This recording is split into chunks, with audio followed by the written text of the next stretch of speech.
사용 설명서. 도넛형 인간들을 위한 문장 레시피. 미스터 최 하면 되게 웃긴 게 제가 생각하는 그 뒤에 C자를 붙였을 때 좀 웃긴 성씨가 있는데 그 중에 최 씨가 그 중에 하나거든요. 아, 그래요? 왜요? 제가 아는 형한테 놀릴 때 최 씨 이렇게 놀렸던 게 생각이 나서 앞에 얘기했던 그 고릴라에 대한 얘기가 나오는데요.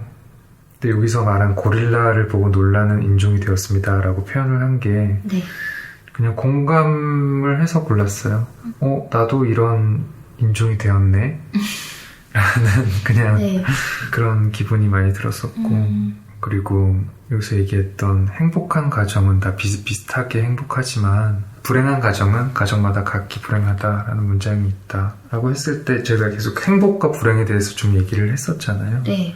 행복이 정말 잠깐이라는 생각이 더 많이 들긴 해요. 그러니까 불행이 선이라고 치면은 행복이 점 같다는 생각이 좀 네, 많이 네. 들더라고요. 맞아요. 그리고 뒤에 이제 아름다움에 대한 얘기들이 또 나오는데 네. 예전에 그 요코가 카라얀을 예전에 TV를 통해서 봤다 그랬었나? 네. 소리 그래서, 끄고. 무드하고 네. 손 모양만 봤다고 얘기를 했었는데 요코는 계속 자기가 음악을 잘 모른다라고 얘기를 하고 그게 정말 모르는 건지 근데 겸손하게 얘기를 하는 건지는 잘 모르겠지만 저는 잘 안다는 생각이 들더라고요. 이 정도의 관찰력과 이 정도의 기억을 갖고 있다라고 말하는 것은 음악을 되게 잘 아는 사람이구나라는 생각이 들고 그리고 그런 얘기들을 많이 해요. 이거는 좀 다들 생각이 다를 수도 있을 것 같은데 여기서 카라얀은 엘레강스가 남자에게만 있다는 사실을 가르쳐 주었습니다. 살면서 이런 얘기들을 많이 듣긴 하거든요. 그러니까 남자는 중년도 되게 멋있어 라는 얘기들을 많이 하고 네. 여자들에 대한 아름다움에 대해서 좀 다르게 얘기하는 경우가 되게 많잖아요. 그래서 그런 부분들을 요코가 이런 문장을 얘기하는 걸 보면서 요코가 그래도 예전 시절을 살았던 사람이구나라는 거를 좀 많이 느낄 수 있는 네. 문장들 중에 하나였던 것 같아요. 그리고 이전에는 아름다웠던 비참한 동물을 구석구석 살펴보고 싶어요라는 문장에서는 괴짜 같은 구석이 맞아요. 있다라는 생각도 네. 들고 되게 용감하면서도 이상한 구석이 많은 사람이다, 재밌는 사람이다라는 생각을 했어요. 이런 문장을 이렇게 편지에다가 이렇게 쓸 수 있는 게 좀 신기했던 것 같아요. 그리고 그 다음에 너무 웃기네. 마지막 문장이 그게 이게 돌려가는 이렇게 잘 이렇게 가다가 무슨 표현으로 약간 매긴다는 표현. 넌 못생겨서 괜찮아. 네, 너는 걱정하지 않아도 돼. 카라얀이 지나치게 아름다웠던 거야. 약간 아름답지 않았던 젊은이가 종종 훌륭한 노인이 된다. 그러니까 이게 저도 인상 깊긴 했는데 저는 약간 진짜 솔직하다라는 생각 저도 하기도 했고 카라얀이 일본에 왔는데 그 일본을 지금 사나요코가 사실 좀 싫어한다고 얘기하는 경우들이 좀 몇 번 등장하잖아요. 네. 근데 이 카메라맨이 카라얀의 손과 그러니까 나이든 외모를 피해서 손만을 촬영했고 신문이 비난했다. 근데 저는 사실 이거를 잘못 읽으면 이 대목을 누군가의 그 외모를 구석구석 살펴보고 싶다라는 게 되게 지금으로의 기준에는 무례함으로 잘못 읽힐 수도 있다라는 생각도 들지만 근데 사실 이거는 늙음에 대한 이야기잖아요. 네. 그리고 이 사나요코 자신이 늙어가고 있기 때문에 누군가의 먼저 늙어간 모습을 관찰하고 싶은 마음 또 애틋하게 느껴지기는 했어요. 그리고 좀 직시한다라는 것도 용감하다라는 생각도 했고 근데 그거를 지금 제가 하는 되게 상투적인 표현들이 아니라 비참한 동물을 구석구석 살펴보고 싶다라던가 이전엔 아름다웠던 되게 그거를 감각적으로 자기만의 표현으로 쓰는 거라든가 그 앞에 대목에서 동물원의 고릴라를 본 것처럼 행복한 가정의 사람들을 보는 자기 자신에 대한 이야기? 그러니까 행복한 가정도 지금 자기와 거리가 있는 대상이고 이전에 아름다웠던 지금은 비참해 보일 만큼 나이 든 사람? 그걸 동물에 비유를 하는 거? 그것도 자기와는 아직은 거리가 있는 거잖아요. 그렇죠. 자기와 거리가 있는 사람들을 좀 들여다보고자 하는 것들?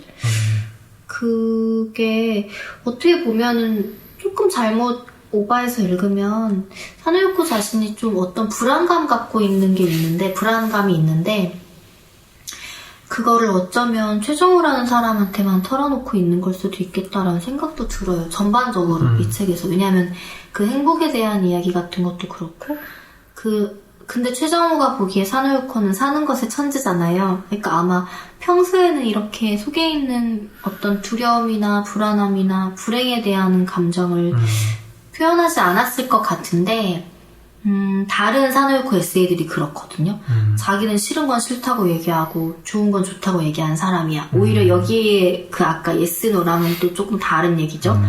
근데 그런 의사 감정 표현은 분명하게 하는 사람이고 어떤 제가 기억하기로는 암 진단 받은 후에 처음 되게 선망하던 외제차를 샀다고 해요. 그러니까 그 암 진단 받자마자 그 차를 사는 게 첫 번째 한 행동이라고 하거든요. 그러니까 더 이상 삶에 미련을 두지 않는 어떤 그런 거.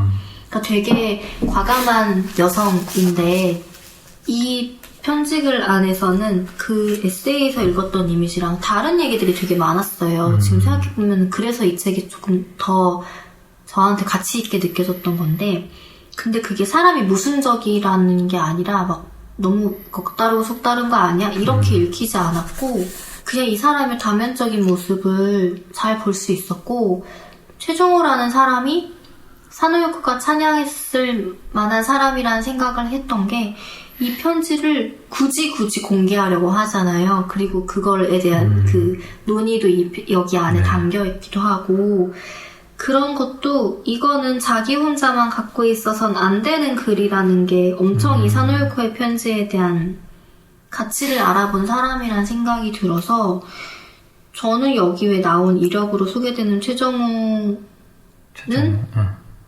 사실은 그닥 뭐 궁금한 작가라거나 이렇게 생각은 안 되는 거죠. 엄청 이제 연구에 업적을 남긴 분이고 그렇긴 하지만 어떤 지금은 훨씬 사노유코라는 존재가 저한테는 크게 느껴지긴 하는데 근데 그런 사노유코가 대단하게 여겼던 최정우라는 분에 대해서는 이 책을 만들어낸 것만으로도 되게 존경스러운 면이 있다라는 거에도 동의를 하기도 하고 그 혼란스러움이 오히려 투명하게 담겨 있어서 더 빛나는 것 같아요. 이게 이렇게 변명을 해주려는 게 아니라 그냥 읽으면 좀 그렇게 느껴져요. 저희가 처음에 이제 녹음할 때 얘기했던 공감했던 감정 중에 하나가 네. 열정이라는 감정이 있었잖아요. 네. 그 최정호를 향한 열정 같은 것들이 많이 느껴졌다라고 했을 때 요코가 이 열정을 모든 사람한테 뿜었을 것 같지는 않고 네, 맞아요. 이 정도의 열정을 가지고 40년을 유지를 했던 거라면은 정말 최정호에게만 하고 싶었던 자연스럽게 나오는 얘기들이 있지 않았을까. 가장 솔직한 감정들이 혹은 더 꾸몄을 수도 있을 법한 그런 얘기들이 있지 않을까라는 생각이 좀 들어서 말씀하셨던 부분들이 되게 공감이 되는 것 같아요. 물론 이제 날아가네라는 얘기가 나오긴 하지만 이런 교훈은 한 명이면 충분하다 이런 얘기를 한 대목도 있긴 있었거든요. 그런 것들이 어떻게 보면은 사노유코가 한국인이나 외국 친구를 최정호만 만난 건 아니겠지만 선택했다는 것 자체 그리고 그 한 번의 선택을 되게 오랫동안 밀고 나갈 수 있는 것 그런 것들이 사노유코라는 캐릭터를 좀 잘 보여주는 것 같기도 하고 엄청난 확신인 것 같아요. 네, 이게 전기나 평전이 아닌데도 산호요코라는 인물을 파악하는데 되게 큰 도움이 되는 진짜 사료적인 가치가 있는 그런 책이라는 생각을 좀 했어요.